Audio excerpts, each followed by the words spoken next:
संजय राउत अगर तुम्हारे में दम है तो तुम अपनी बेटी की शादी महेश भट्ट जैसे दरिंदे बेटे से करवा दो। अमिताभ बच्चन की बात करते हैं, ये मुंह में दही किस लिए जमाए हैं? इसलिए दही जमाए हैं कि बेटवा को जॉब चाहिए जी, बहू को जॉब चाहिए जी। कल को ये दोनों चटक जाते हैं, बच्चन साहब चटक जाएं तो दोनों आदमी अनाथ हो जाएंगे, तो फिर मूवी माफिया परेशान करेंगे। तो इसके लिए प्लेटफॉर्म बना दो ताकि अभिषेक बच्चन उस दिन बोले जाके मूवी माफिया के सामने, याद है 2020 में जब मेरी माँ ने आपके लिए बर्तन मांजा था संसद में, आपको याद है? आप लोग के लिए मेरी माँ ने चाट के लाल कर दिया था संसद में। मूवी दीजिए, चलिए ठीक है मूवी लीजिए। मुझे मालूम है उर्मिला मातोंडकर जी कि आपको मूवी कैसे मिलता है, और जो 40 साल की उम्र में आपको आके मूवी मिली है, सॉरी टिकट मिला था मुंबई से आपको, करारी शिकस्त 4,64,000 वोट से इनको हराया है कि तुम ये चरस गांजा पीने वाली, चिलम लगाने वाली, मुंह में सुपारी लेके बोलने वाला जावेद अख्तर का बेटा फरहान अख्तर, जया चाची मैं आपके साथ हूँ। अबे साथ हो क्या? तुम लोग एक ही ग्रुप में हो। तुम्हारी जोया अख्तर और तुम्हारी बहनिया और ये अमिताभ बच्चन की चूजी बेटी लगातार खूब पार्टी की है चरस गांजे का, वो तो मिले सो मेरा तुम्हारा तो करेगी ही। सोनम कपूर जी आप मूर्ति लगवा लीजिए जया बच्चन का। आप बनना क्या चाहती हैं? बन जाओगी तुम, चिंता मत करो। 70 साल में तुम आओगी तो डरावना हो जाओगी तुम। ये जया चाची का मुझे मालूम है कि जो उम्र है वो एक्सपायरी डेट पे आ चुका है। अब इनका टाइम आया हरिद्वार जाने का, लेकिन ये ड्रग्स माफियाओं का गुनगाना झाल ठोक के बजा रही हैं। अब म्यूजिक बजा के उसको बोल रहे हैं कि हम तुम्हें बचाएंगे, हमारा एक ही अभियान ड्रग्स माफियाओं को बचाना। ये गलत है। जया चाची छाती पे हाथ रख के बता दे कि उनके बहू के साथ कुकर्म हुआ था कि नहीं, माने थप्पड़ मारना, घिसता घिसटी। यही आज दबंग सलमान खान कितना नाक में दम किया था ऐश्वर्या राय के बारे में। तो माने आपके घर में गलत हुआ तो वहां पे आपके मुंह पे टेप बंधा हुआ था। अल्लाह की बॉलीवुड गंदा हो रहा है, बॉलीवुड का रेपुटेशन खराब हो रहा है। अरे जो चीज गलत है उसके बाद गलत बोल रहे हैं। उद्धव ठाकरे पे सवाल खड़ा करना, आदित्य ठाकरे पे सवाल खड़ा करना, मुंबई पुलिस पे सवाल खड़ा करना, उसमें थाली में छेद वाली बात कहाँ से आ जाती है कि क्यों थाली में छेद किया है। जया चाची का उम्र हो गया 70 साल, चलिए उसमें 20 साल हटा दीजिए, जब ये इलू इलू कर रही थी उस समय हटा दीजिए, ये जब यंग थी। 50 साल में बताइए जब 25-26 साल की होंगी, उस समय से इनको यादाश्त जब आई होगी, जब मेच्योर होंगी, मेच्योर मैं बोल रहा हूँ क्योंकि ये मेच्योर 22 साल के बाद 23 साल के बाद ही हुई हैं, उनको दिखाई नहीं दिया। संजय दत्त इन्वॉल्व थे ड्रग्स में। इंदर कुमार मासूम मूवी थी, छोटा बच्चा जान के हमको ना तरवाना रे टिक चिक, इसमें आया था मासूम में इंदर कुमार, वो भी ड्रग्स लिया था। विजय राज एक कॉमेडियन है, अबे कौआ बिरयानी खिला दिया, कौआ बिरयानी है क्या? कॉमेडियन आदमी है बेचारा, ड्रग्स के मामले में बेचारा खत्म हो गए। रणबीर कपूर ड्रग्स में थे, खुद ही इन्होंने स्वीकार किया था ड्रग्स चल रहा है। हनी सिंह, यो हनी सिंह बेचारा करियर चौपट कर लिए, ड्रग्स के मामले में चक्कर हुआ है। जया चाची को पहले देखिए अपने तरफ। चलिए जाते जाते एक और बात बोलता हूँ, जया चाची को अपनी बिटिया के बारे में नहीं बोलेंगे, श्वेता नंदा के बारे में। कि आपके श्वेता नंदा लगातार चीलम में गांजा फूंक रही थी जोया अख्तर के साथ, दीपिका पादुकोण के साथ, मलाइका अरोड़ा खान के साथ, क्या उनके बारे में नहीं बोलेंगी? और आपकी बेटी आपके घर पे टिकी हुई है टेंट डाल के, क्यों नहीं जा रही है ससुराल? अलग ही आपने ज्ञान देने। डॉक्टर दीपिका पादुकोण ये अपने आप को मानते हैं कि सती सावित्री, माने ये इन्होंने कभी कास्टिंग काउच किया ही नहीं है, कभी बेडशीट टाइट किया ही नहीं है। याद होगा पत्रकार महोदया, ये ऐसी लड़की है, खुलेआम बोल रहा हूँ, मुझे कोई किसी चीज़ का डर नहीं है। खुलेआम एक ही होटल में कभी सिद्धार्थ माल्या के रूम में जाए, कभी विजय माल्या के, कभी विजय माल्या, कभी सिद्धार्थ माल्या, विजय माल्या, सिद्धार्थ माल्या, और अपने आप को बनी है पवित्र। दुख होता है जब आप कोई शब्दों का इस्तेमाल करते हैं गलत चीज़ों से। आपने बोल दिया कि शिवसेना यानी सोनिया सेना ने बोल दिया कि बॉलीवुड गंगा की तरह पवित्र है। अरे गधा पत्रकार लोग, चटुए, संजय राउत, गवार, तुम्हारी हिम्मत कैसे हुई बॉलीवुड को अब गंगा की तरह पवित्र बोलने के लिए? संजय राउत, अगर तुम्हारे में दम है तो तुम अपनी बेटी की शादी महेश भट्ट जैसे दरिंदे बेटे से करवा दो। आप नहीं कराएंगे। और आज जया चाची ने समर्थन कर दिया तो आपने बोल दिया गंगा की तरह पवित्र।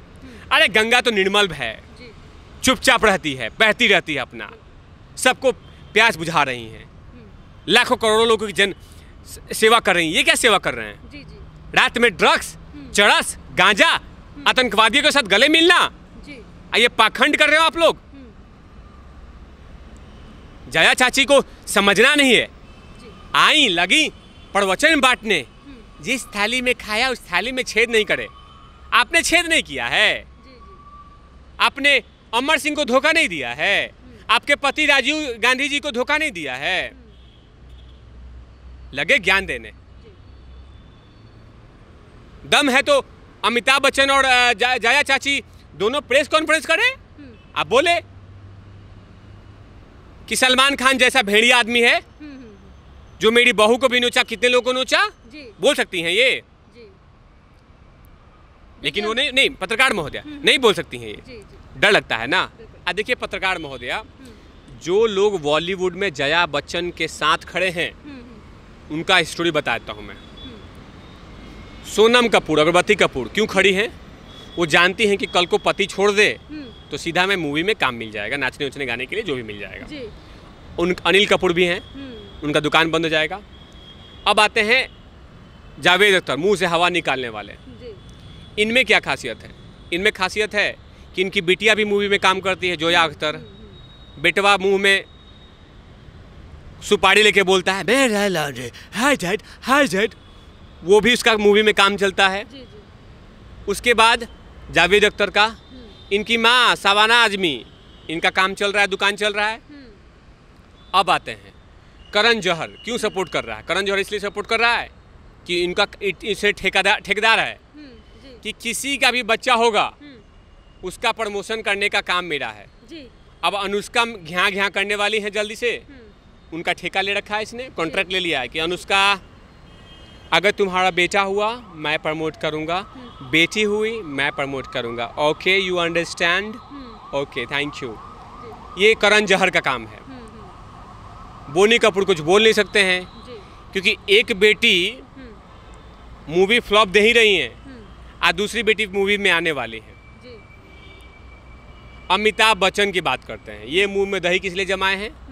इसलिए दही जमाए हैं कि बेटवा को जॉब चाहिए, बहू को जॉब चाहिए। कल को ये दोनों चटक जाते हैं, बच्चन साहब चटक जाएं तो दोनों आदमी अनाथ हो जाएंगे, तो फिर मूवी माफिया परेशान करेंगे। तो इसके लिए प्लेटफॉर्म बना दो ताकि अभिषेक बच्चन उस दिन बोले जाके मूवी माफिया के सामने, याद है 2020 में जब मेरी माँ ने आपके लिए बर्तन मांजा था संसद में, आपको याद है? आप लोग के लिए मेरी माँ ने चाट के लाल कर दिया था संसद में। मूवी दीजिए, चलिए ठीक है मूवी लीजिए। कंगना बहन क्यों अकेले है? क्योंकि उसका फ्यूचर आसपास में कहीं कोई है नहीं, उसका गॉड फादर कोई नहीं है। रवि किशन का कोई गॉड फादर नहीं है। रणवीर शौरी जो हीरो हैं, बड़ा अच्छा एक्टर है, वो आज खिलाफत बोल रहा है जया बच्चन के। क्यों? क्योंकि उसके पीछे कोई बैकबोन नहीं है, गॉड फादर नहीं है।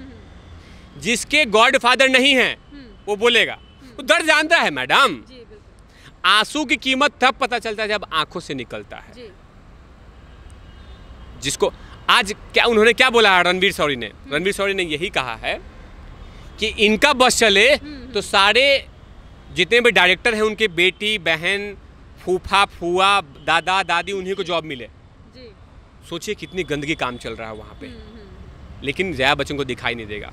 और मैंने यहाँ पे कोई डिफिनेशन दे दिया कि कौन कौन किसको सपोर्ट कर रहा है। वो वही सपोर्ट कर रहा है जिनका दुकान चलना है आगे। अब कंगना बहन का ना शादी हुआ है, ना बेटा है, ना बेटी है, ना कुछ भी है, तो क्या फ्यूचर? वो तो अकेले लड़ रही है। ये तो अच्छी बात है। अरुण रणवीर शौरी, एक बेटा है आना, उसका पीछे आगे पीछे कोई है, आगे लड़ रहा है। जो लोग मुंह में दही जमाए हैं वो जानते हैं, याद रखिएगा कि उनका कहीं ना कहीं उनका एरिया जो है वो बॉलीवुड माफियाओं से है। अक्षय कुमार मुंह में दही क्यों जमाए हैं? ट्विंकल खाना आती हैं, कल को अक्षय कुमार के बेटे को प्रमोशन देना है कि आइए चलिए मेरे बेटे को मूवी दीजिए। ये मेमना खान, ये शाहरुख खान करने वाला, कांपने वाला, इसके बेटे को प्रमोशन मिलना है आर्यन को, इसलिए मुंह में दही जमाया है। जो दही जमाए हैं इसका मतलब कि उनके पीछे राज है कि आपका दुकान बंद हो जाएगा, इसलिए खतरा है। इसीलिए सब पाखंड हो रहा है कि जया बच्चन की तरह मैं बनना चाहती हूँ, कोई बोल रहा है कि जया की तरह मैं बनना चाहती हूँ। अरे वाह, तो मूर्ति लगवा लीजिए सोनम कपूर जी, आप मूर्ति लगवा लीजिए जया बच्चन का। आप बनना क्या चाहती हैं? बन जाओगी तुम, चिंता मत करो। 70 साल में तुम आओगी तो डरावना हो जाओगी तुम, इंतजार करो। जो तुम्हारा 15 किलो वजन है, तुम बनना है ना तुम्हें, वो तो इतिहास जिंदगी का रूल है। अभी तुम 40 साल की हो, 30 साल इंतजार करो, तुम्हें स्केलेटन लगोगी, कंकाल तंत्र लगोगी, बनोगी तुम, चिंता मत करो। तुम्हें इतना ही पसंद है तो भगवान जी के बगल में इनका ही फोटो डाल दो, बनना चाहती हूँ। ये मुंह में कसैली लेके बोलने वाला, मुंह में सुपारी लेके बोलने वाला क्या नाम है, जावेद अख्तर का बेटा फरहान अख्तर, जया चाची मैं आपके साथ हूँ। अबे साथ हो क्या? तुम लोग एक ही ग्रुप में हो। तुम्हारी जोया अख्तर और क्या नाम है तुम्हारी बहनिया और ये क्या नाम है अमिताभ बच्चन की चूजी बेटी लगातार खूब पार्टी की है चरस गांजे का, वो तो मिले सो मेरा तुम्हारा तो करेगी ही, लगी ड्रामा करने। ये सब लोग मिले हुए हैं, इसीलिए लगातार कंगना बहन को परेशान कर रहे हैं और कंगना बहन को कोस रहे हैं और रवि भाई को कोस रहे हैं। रवि भाई के पीछे गॉडफादर नहीं है, कोई किसी के पीछे नहीं है। वही बोल सकता है जो संघर्ष करके अपने काम को पूजाओ। अब आज हमारे बिहार के हैं मनोज बाजपेयी, मुंह में दही जमा के बैठे हुए हैं। वो जानते हैं कि अगर बर्तन मांजना बंद कर दिया मैंने सलमान खान के घर में, बोनी कपूर के घर में, करण जौहर के घर में, अनुराग कच्छप के घर में, तो मुझे मुंह नहीं बोलना बंद हो जाएगा। इसलिए मुंह में दही जमाए हुए। समझ में नहीं आ रहा है आपको कि बिहार का बेटा था वो। मुझे मालूम है उर्मिला मातोंडकर जी कि आपको मूवी कैसे मिलता है, और जो 40 साल की उम्र में आपको आके मूवी मिली है, सॉरी टिकट मिला था मुंबई से आपको, करारी शिकस्त 4,64,000 वोट से इनको हराया है। गोपाल कृष्ण सांसद हैं मुंबई के, गोपाल शेट्टी, करारी शिकस्त दिया उन्होंने कि तुम ये चरस गांजा पीने वाली, चिलम लगाने वाली, कभी बोनी कपूर के घर में बर्तन मांजती हो, कभी यशराज बैनर के घर में बर्तन मांजती हो, और उसके बाद तुम्हें मूवी मिलता है। आप ड्रग्स की बात क्यों कर रही हैं हिमाचल प्रदेश जैसे स्टेट के बारे में? आप ये बताओ उर्मिला मातोंडकर, तुमने तो संजय दत्त के साथ काम किया था। संजय दत्त कितना चिलम फूंकते थे, गांजा फूंकते थे ना, उनके बारे में नहीं बोलोगी? वहाँ चले गए हिमाचल। आज जो ड्रग्स पैडलर पकड़े जा रहे हैं वो कहाँ से पकड़े जा रहे हैं? समुद्र के पानी के अंदर में बैठे हुए थे क्या वो लोग?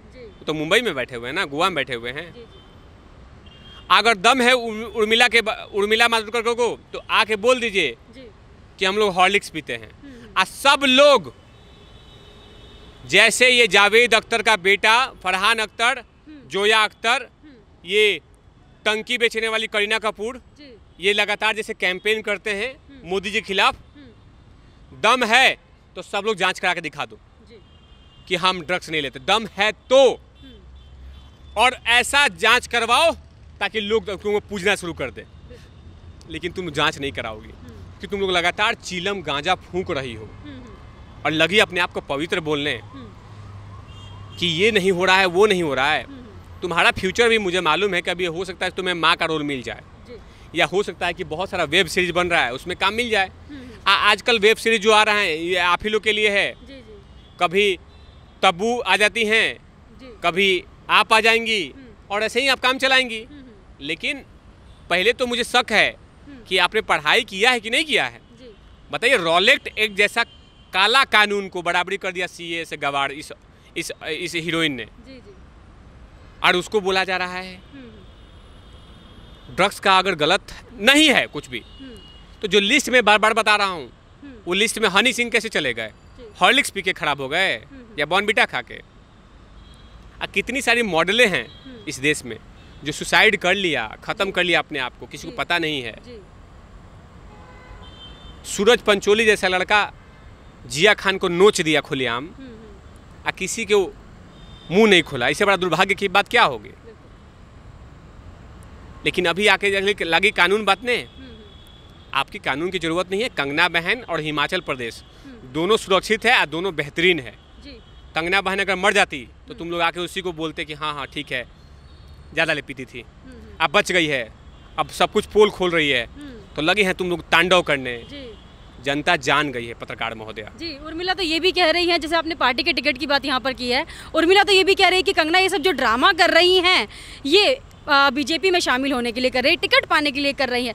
तो आप बताइए कि आपको मुंबई का टिकट किसके चलो ठीक है, वो तो बोल के टिकट ले रही है, और आपने क्या किया था कि आपको टिकट मिला था? खुल के बोलो ना। पैर घिस गए हैं लोग कैंडिडेट के, पैर घिस जाते हैं, चप्पल घिस जाते हैं कैंडिडेट के, कांग्रेस का तिलंगी लगाते ले जाते हैं। और आप आई अचानक, आप घर से निकली, अचट से बोल दिया कि राहुल बाबा ने बोला कि इधर करीब आओ और टिकट ले लो। तो आपको क्या देख के टिकट दिया था? आपका मुंह देख के कि बेडशीट टाइट किया था आप किसी के साथ? तिवारी भैया का मुंह मत खुलवाइए उर्मिला। कंगना बहन से पहले टक्कर खाने से पहले अंबुजा सीमेंट की तरह तिवारी भैया खड़े हैं। हर उस देशभक्त के साथ तिवारी भैया खड़ा है जो देश के खिलाफत बोलना शुरू करेगा, जो राष्ट्रवादी लोगों के खिलाफ बोलना शुरू करेगा। अंबुजा सीमेंट की तरह तैयार खड़े हैं। टिकट लेने के लिए खड़ी है कंगना बहन। अरे कंगना बहन के पास बहुत कुछ है। तुम अपना अचीवमेंट बताओ कि तुम्हें क्या नाम है, तुमने क्या क्या किया है। 10-20 मूवी किया होगा। कंगना बहन ने तो 3 नेशनल अवार्ड ली है। अलग ही आके बोलने हिमाचल जैसे पवित्र स्टेट को बोल रही हो तुम कि ड्रग्स चल रहा है वहाँ पे। एविडेंस है तुम्हारे पास? तुम्हारी जो दीदी है प्रियंका दीदी लगातार बिना एविडेंस की बात करती हो, तुम भी बिना एविडेंस की बात कर रही हो। उर्मिला का कहना है कि ड्रग होता है। नहीं, वो बोली, ये भी बोली थी कि नाम क्यों नहीं लेती है। नाम ले लो। नाम क्यों ले ले? एक नाम ली थी ना दिशा सल्यान ने 100 नंबर पे डायल करके कि हाँ हेलो 100 नंबर, हाँ ये 2 मुंबई बिल्डर और एक नेता और 2 हीरो हीरोइन मिलकर एक लड़की का खत्म कर दिए। ये बोली थी ना, खत्म हो गई वो। सुशांत सिंह राजपूत बोल रहे थे ना, खत्म कर दिया उन लोग को। उसको भी खत्म करना चाहते हो, बोलना नहीं चाहती हो। तुम उस नाली में नहाओ और उसी में रहो, ये सोच रही हैं। एक कहावत है बिहार में कि किसी औरत या किसी मर्द पे ना आप कीचड़ फेंक देंगे ना, तो वो समझेगा नहीं कि कीचड़ फेंक दिया आपने, वो समझेगा कि मैं नहा लिया।